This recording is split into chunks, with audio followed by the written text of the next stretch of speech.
चिंतन करते हैं, केवल परमात्मा का चिंतन करते करते जो चिड़िया दाना चुगने के लिए आते हैं, चिड़ियों को भी नहीं आते। जड़ भरत जी महाराज इनकी जो भातियां थी सूखा रूखा दे देते, इनको सूखा रूखा खाने के बाद भी जड़ भरत जी महाराज का शरीर बिल्कुल पुष्ट रहता है। जड़ भरत जी महाराज तनिक भी चिंता, जड़ भरत जी महाराज को थोड़ी सी भी चिंता नहीं थी, क्योंकि जड़ भरत जी महाराज जानते हैं ना कि अंत में होना क्या है। जड़ भरत जी महाराज ने कहा कुछ नहीं, पक्षियों को खूब बुलाते हैं, पक्षियों को बुला बुला करके और कहते हैं तुम आओ हमारी खेत में दाने चुग करके जाओ। इनके भाई ने कहा खेत में मेड़ लगा दो, कहा मेड़, जहाँ पर मेड़ लगाना था उस मेड़ को खोद करके फेंक दिया। और इनके भाइयों ने आकर के कहा तुम किसी काम के नहीं हो, इसीलिए आज इनको घर से धक्का मार करके इनको भगा दिया गया। जंगल की तरफ जाते हैं और जंगल की तरफ जाकर के जिस जो खेत में जब इनको नींद लगती है, जाकर के जो मेड़ होती है उस मेड़ पर सर को रखते हैं और सर को रख करके आराम से सो जाते हैं। और जब आराम से ये सो जाते हैं, उधर आराम से ये सो जाते हैं और सोने के बाद में इधर निकल जाते हैं, केवल परमात्मा का चिंतन करते हैं। परमात्मा का चिंतन करने के बाद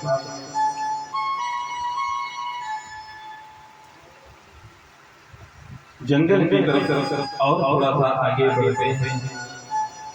और जब आगे थोड़ा सा आगे बढ़ते हैं, उधर से एक राजा पालकी पर सवार होकर के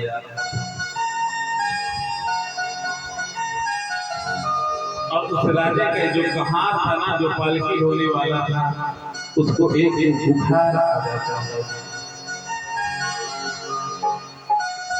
उसने कहा कि जाओ किसी व्यक्ति को पकड़ करके ले आओ। जंगल में कौन मिलेगा, जो सेवक पे जाते हैं तो एक पेड़ में ये जो है सर रख करके आराम कर रहे थे, इनको पकड़ करके ले करके जाते हैं। और जब इनको पकड़ करके ले करके जाते हैं, इनको पालकी में लगा देते हैं। लेकिन जड़ भरत जी महाराज का जो नियम था ना, वो नियम ऐसा था कि ये 4 पग दूर दे करके ही चला करते थे कि कहीं चींटियों का झुंड, कहीं माखों का झुंड ना कहीं पर इनके सामने आ जाए, क्योंकि इनके पैरों से यदि दब जाएगा तो इनको मृत्यु होगी, तो इनको दोष लगेगा। अब जैसे ही आज पालकी लेकर के जा रहे थे, उसी समय नीचे जैसे ही इनकी नजर पड़ती है चींटियों की झुंड, उसी समय थोड़ा सा उछलते हैं। उछलने पर जो राजा बैठा था ना, राजा के सर में जो पालकी लग जाती है। बंगाल का शब्द का प्रयोग करने लगता है कि तुम बहुत दुबले हो, तुम बहुत पतले हो। आज जड़ भरत जी महाराज मन में विचार करते हैं, मैंने यदि इसको उपदेश नहीं दिया तो संसार में आने वाली पीढ़ी मुझे कभी माफ नहीं करेगी। श्री जड़ भरत जी महाराज राजा से कहते हैं, राजा से कहने लगते हैं कि कस्तुम निगूढ़ सरसा बिभर्ति सूत्रम कदमो मधुता। तुम कह रहे हो तुम इस शरीर की चिकित्सा कर दोगे, लेकिन शरीर की तुम चिकित्सा कैसे करोगे? ये शरीर सदा से बना मांस में हड्डियों से बना हुआ ये शरीर है, आत्मा तो हमेशा नित्य है, शुद्ध है और अमर है। तो इसका कभी कोई नष्ट नहीं कर सकते हैं। राजा पालकी से उतरता है और पालकी से उतरने के बाद जड़ भरत जी महाराज के श्री चरणों में जो बैठ जाता है। जड़ भरत जी महाराज ने सुंदर उपदेश दिया। जड़ भरत जी महाराज को पुनः कुछ डाकुओं ने पकड़ा और डाकुओं ने पकड़ करके माता भद्रकाली के मंदिर पर इनको बलि देने के लिए जा रहे थे। और जब बलि देने के लिए जा रहे थे, उस समय जैसे ही इनकी बलि देने जा रहे थे, उसी समय माता भद्रकाली वहां पर उपस्थित होती हैं। माता भद्रकाली ने समस्त डाकुओं को जो है मार करके और जड़ भरत जी महाराज को वहां से मुक्त किया। इस प्रकार से अपने भारतवर्ष में 3 भरत हुए। जिन जिन भरत के नाम से अपने भारतवर्ष का नाम भारत पड़ा कहते हैं, एक भरत हुए कैकेयी कुमार भरत, राम लक्ष्मण भरत शत्रुघ्न जो थे, इनमें से एक जो भरत थे, एक वो थे, वो भरत जो थे ना, वो भक्ति योगी भरत थे। और दूसरे भरत हुए जिनकी कथा हम और आप अभी सुन रहे थे, जड़ भरत जी महाराज। ये जड़ भरत जी महाराज ज्ञान योगी हुए। और दूसरे भरत हुए शकुंतला जो दुष्यंत से शकुंतला से जो भरत हुए, वो तीसरे भरत हुए। और वो दूसरे भरत जो है ज्ञान योगी हुए। कहते हैं तीनों भरतों के नाम से अपने भारतवर्ष का नाम भारत। आगे भवानी का वर्णन करते हैं। भवानी का वर्णन करने के बाद में गंगा जी के अवतरण की कथा सुनाते हैं। किस प्रकार से गंगा जी का से धरती पर आना हुआ, किस प्रकार से भागीरथी ने तपस्या किया, माता गंगा को प्रसन्न किया। और माता गंगा को प्रसन्न करने के बाद में किस प्रकार से माता गंगा की धरती पर आती है। इसके बाद में भारतवर्ष की महिमा के बारे में पंचम स्कंध में बताते हैं किस प्रकार से भारतवर्ष की महिमा का गान करते हैं कि ये भारतवर्ष कोई साधारण नहीं है जहाँ पर हमने और आपने जन्म लिया। इस भारतवर्ष की महिमा के बारे में कहते हैं, यही है भूमि ऋषियों की जहाँ कंचन बरसते, विदेशी लोग सुन सुन कर दर्शन को तरसते। बाबा गोसावी तुलसीदास जी ने मुझे लिखा ना कि बड़े भाग्य मानस तन पाए,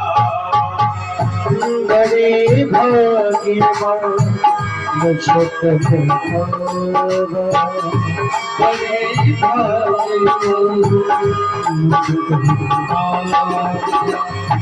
बड़े भाग्यवान तुझे दान करवा, बड़े भाग्यवान तुझे दान करवा, शरे दुर्लभ शरे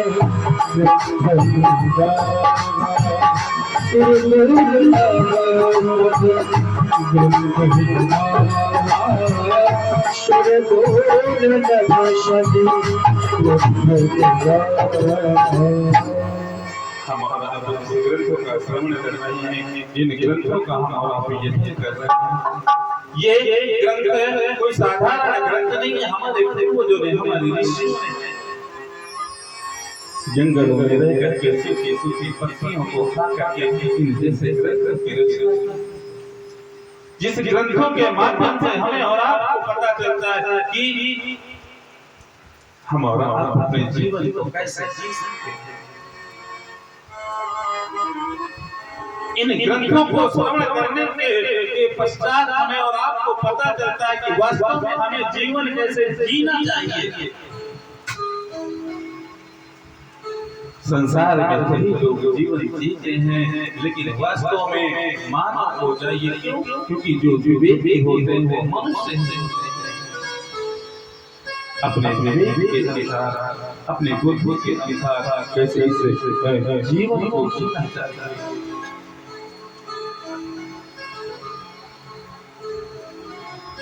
ऋषियों ने, संतों ने, बड़े बड़े महापुरुषों ने हमारे इस जीवन को जीने की कला को समझाया। और समझाने के बाद कहते हैं कि धन्य भूमि वन बंधन, हमारा जीवन कैसे हमारे जीवन सदा सर्वदा मंगल में हो। इसीलिए सदा सर्वदा लोगों के कल्याण के लिए हम और आप संसार के इन समस्त कार्यों को करने के लिए बड़े बड़े संतों, बड़े बड़े महापुरुषों की इन सुंदर सुंदर ग्रंथों का अध्ययन करते हैं। सुंदर सुंदर ग्रंथों के माध्यम से अपने जीवन जीने की कला को सीखते हैं।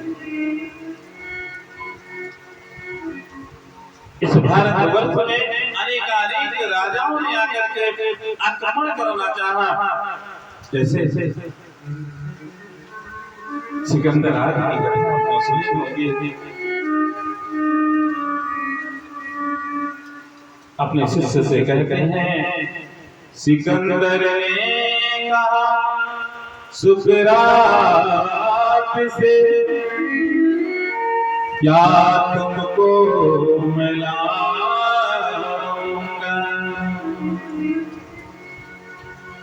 अपने गुरु सुकरात से सिकंदर कहता है, क्या मिलाऊंगा आपके लिए। तो उसने क्या कहा, फतह कर हिंद को वापस, फतह कर हिंद को वापस, जब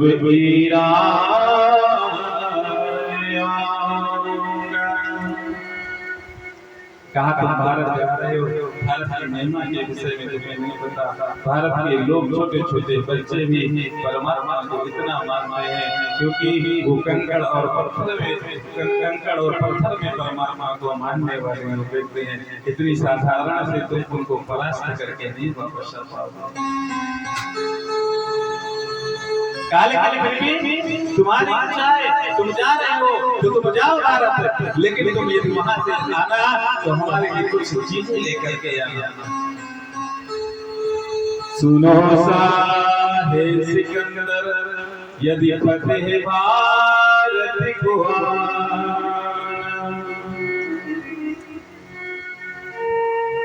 हमारे वास्ते भारत से एक ज्ञानी गुरु नानक।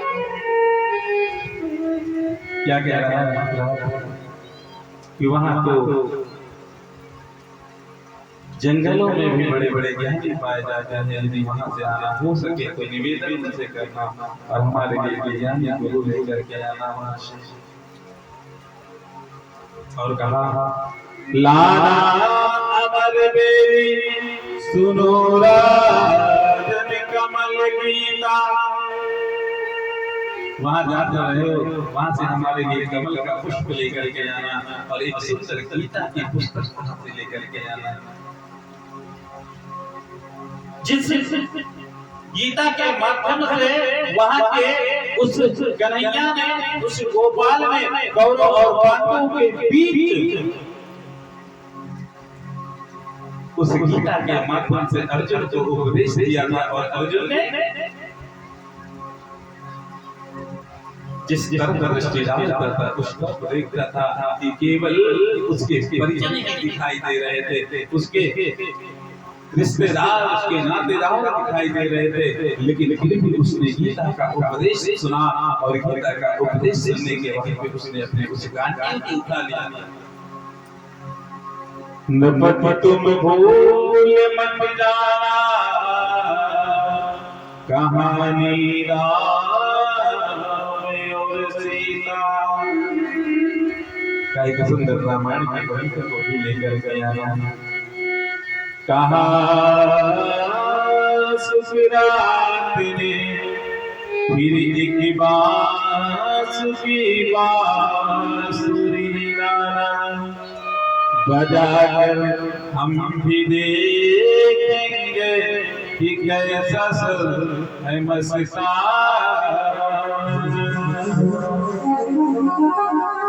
हाथ में कमंडल, हाथ में कमंडल लेकर गंगा जल भी भर लाना, जिसे भी करके ऋषियों ने है गहरे तत्व को पहचाना।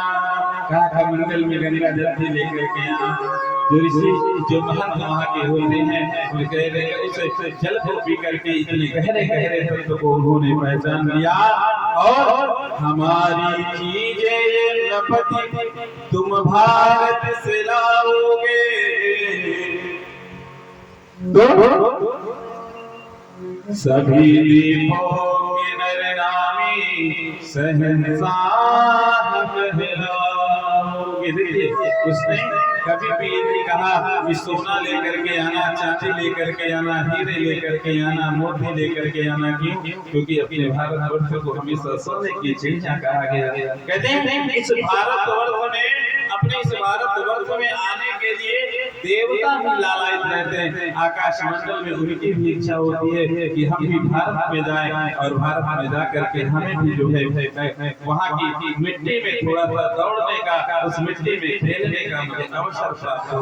कि गायन्ति देवा किल गीत गानि, धन्यास्तु ते भारत भूमि भाग्य। इस भारतवर्ष की महिमा के विषय में देवता भी आकाश मंडल पर जो है खड़े होकर के उस पृथ्वी को देखते रहते हैं, भारत को देखते रहते हैं कि मैं उस भारत में जाऊं और भारत में जा करके जहां पर मेरे कन्हैया ने अपने नन्हे नन्हे पगों पर चल करके यहाँ की उन गोपियों को आनंदित किया। मर्यादा पुरुषोत्तम श्री राघवेंद्र सरकार जिधर से निकलते हैं सदा सर्वदा उनकी दृष्टि सुंदर रहती है। कहते हैं ना कि राम कृष्ण दो एक हैं, अंतर नहीं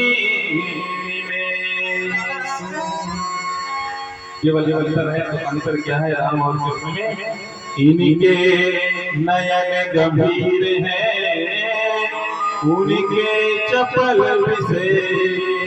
मर्यादा पुरुषोत्तम राघवेंद्र सरकार की जो नजर है ना वो बहुत ही गंभीर है, और मेरे कन्हैया की जो नजर है ना वो बहुत चंचल है। आज तक जब भी हुआ, जब भी किसी ने राजा रामचंद्र से कभी भी किसी ने पूछा कि तुम कौन हो, तो कभी भी रामचंद्र जी ने ये नहीं कहा कि मैं भगवान हूं। हमेशा एक ही बात कही, अयोध्या के महाराज दशरथ का मैं ज्येष्ठ पुत्र में राम। और कन्हैया से जब भी किसी ने पूछा कि तुम कौन हो, कन्हैया ने कभी ये नहीं कहा कि मैं वसुदेव का, देवकी का या किसका पुत्र हूं। उन्होंने कहा मैं भगवान हूं और तुम मेरी शरण में आओ, और जब तुम मेरी शरण में आओगे मैं तुम्हारा कल्याण करूंगा। कन्हैया ने सदा सर्वदा यही कहा। और कहते हैं अपने भारतवर्ष में आने के लिए देवता भी लालायित रहते हैं। क्यों? क्योंकि अपना भारतवर्ष ही कर्म भूमि है। बाकी तो सब जो है, बाकी तो सब भोग भूमि है। इसीलिए भारतवर्ष की महिमा के विषय में गाते हैं। जहाँ डाल डाल पर सोने की चिड़िया कर दी है बसेरा, जहाँ डाल डाल पर सोने की चिड़िया करती है बसेरा, वो भारत देश मेरा, वो भारत देश मेरा। जहाँ डाल डाल पर सोने की चिड़िया करती है बसेरा, वो भारत देश मेरा, वो भारत देश। शक्ति अहिंसायों धर्म का पग पग लगता मेरा, वो भारत देश मेरा, वो भारत देश।